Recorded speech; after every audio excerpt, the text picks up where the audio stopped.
Noong unang panahon, may isang mangingisda na nagpapaalam sa kanyang asawa na lumuwas sa kabayanan upang mamili ng mga gamit sa pangingisda.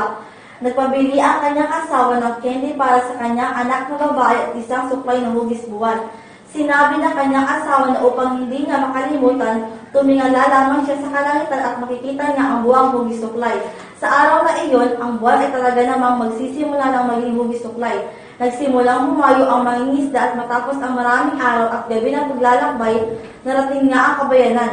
Agad-agad niya binili ang mga kagamitan sa pangingisda at candy para sa anak. Ngunit sa kasamaang palad, nakalimutan niya ang ipinagbili na asawa na dapat bilhin. Naghalugog siya sa buong tindahan upang maalala lamang niya ay ipinagbili ng asawa. Napansin ito ng tagapangalaga ng tindahan. Maaari ko po ba kayong tulungan? Tanong ng tagapangalaga sa mangingisda. Hinahanap ko ang pinagbibili ng aking mahal na asawa. Tugon naman niya. Ang palahog ba ng labi? Hindi. Pitaka? Hindi rin. Unan? Unan? Naalala ko na. Sinabi niya tumingala ako sa buwan. Masayang tugon ng mangingisda.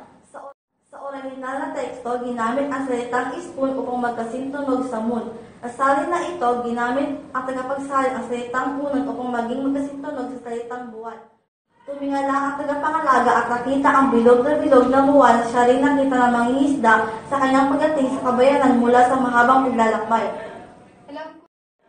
Alam ko na, maikipagpustahan ako sa'yo. Ito ang gusto ng asawang bilhin mo para sa kanya. Panghahamon ng tagabantay ang tindahan. Agad-agad na ilalagay ng tagabantay ang bilog na bagay sa isang supot. Binayaran ito ng mangingisda at lumisan. Sa kanyang pagdating, nalatnan niya ang nag-aabang niyang asawa, anak, ang kanyang ina at ama. Kumuha ka ng candy. Ang sabi niya sa kanyang anak. Natandaan mo ba kung anong ipinabili ko sa'yo? Ang tanong na kanyang asawa. Masayang itinuro ng mangingisda ang dokbutan ng nilalagyan ng kanyang binili para sa asawa. Wala naman dito ang suklay na hugis buwan. Pasigaw na sabi ng asawa. Lumapot ang mangingisda sa kinalalagyan ng lokbutan.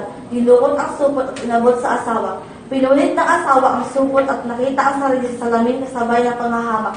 Ganoon na lamang ang pagkabigla ng mangingisda sa naging reaksyon ng asawa. Bakit ka nagdala ng Miyanoy? Ito'y isang pag-aalipusta. Pasigaw ng asawa. Ang Miyanoy ay mga salitang law na katumbas ng pangalawang asawa na mas bata sa unang asawa. Ito'y bahagi ng lipunang Tay at Law. Hinablot na ina ng mulaki ang salamin at tagwika. Nakakadiri ka nga. Nagdala ka ng Miyanoy na napakatanda na at nangungulubot pa. Paano mo ito nagagawa?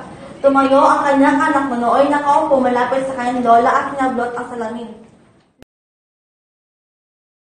Lolo, tingnan nyo. Kinuha niya ang aking candy at kinakain pa. Pagalit na sabi ng bata.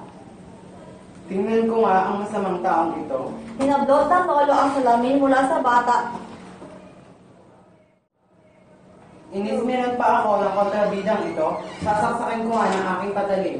Inilapag sa sahig ng lolo ang salamin at inundyan na ng saksak. Sasaksakin din niya ako. Sigaw ng lolo. Nang makita ito ng lolo, siya'y galit na sinaksak ang salamin at tuluyang nabasag. Ngayon ay hindi ka na makakagambala pa sa kahit sino. Ang sabi ng lolo.